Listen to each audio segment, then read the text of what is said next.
Hello. Today, we're going to take a look at circles and the equations for circles. And we're going to take a look at the general equation of a circle and the standard equation of a circle and how you go from one to the other. Let's go. So a circle is defined as the set of all points that is equidistant from some center. And so the standard form of a circle is defined in terms of that center and the distance from that center. And so that looks like this. X minus h squared plus y minus k squared equals r squared, where h comma k is the center of the circle. So h is the x coordinate, k is the y coordinate, h is the one within the parentheses with x, and k is the one within the parentheses with y. And r is the distance from that center to any point on the circle. And of course, in a circle, we call that distance the radius. So for example, if you were told, find the standard equation of a circle with radius of 5 and center at 2, 3, well, 2, that's our h. And even though the 2 is positive, the equation tells us that it's x minus h, and so we have x minus 2.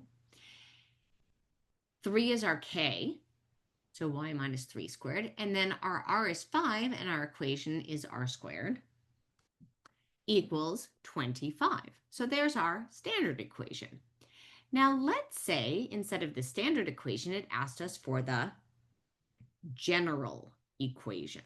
All right, the general equation just means do out both of these squares, combine like terms, and bring your radius over to this side so we have an equation equaling 0.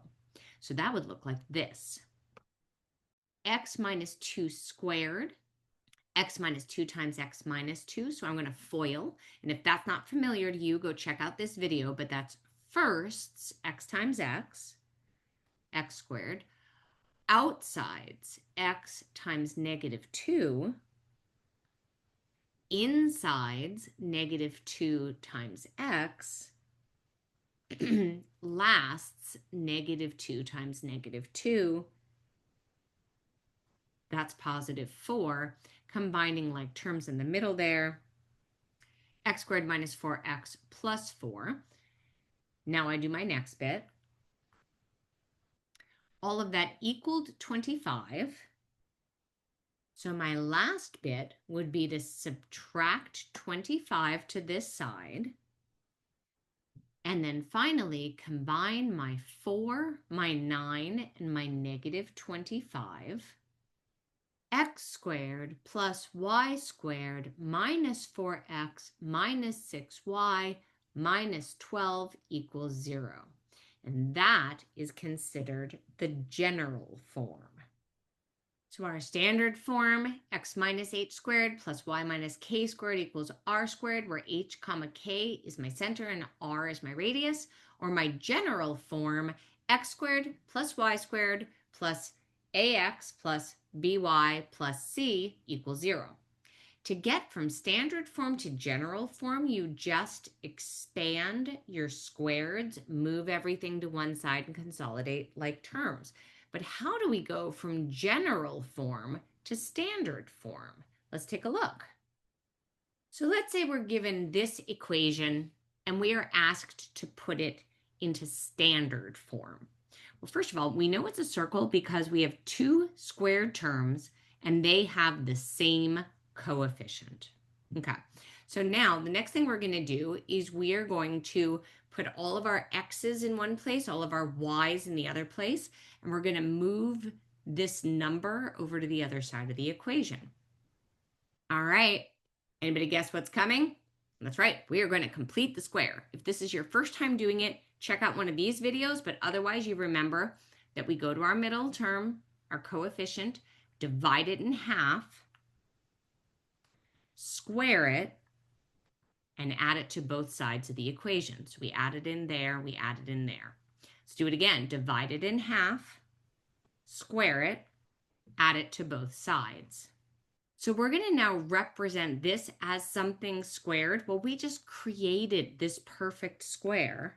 We know that it's going to be the square root of this term, the square root of this term, and the sine of our middle. Let's do it again here. Square root of this term, square root of this term, sine of our middle. And that right there is our standard equation. And now we can name what the radius in the center is. So the radius, well, this over here is r squared. So radius equals 3, because radius is always positive. You can't have negative distance.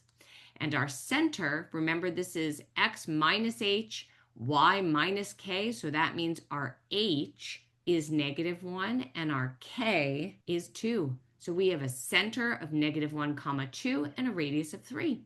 And that is how you go from your general equation to your standard equation. Okay, play around with that. Leave any questions you have for me in the comments. Consider subscribing to my channel so you know when I put out a new video. And as always, keep on mathing.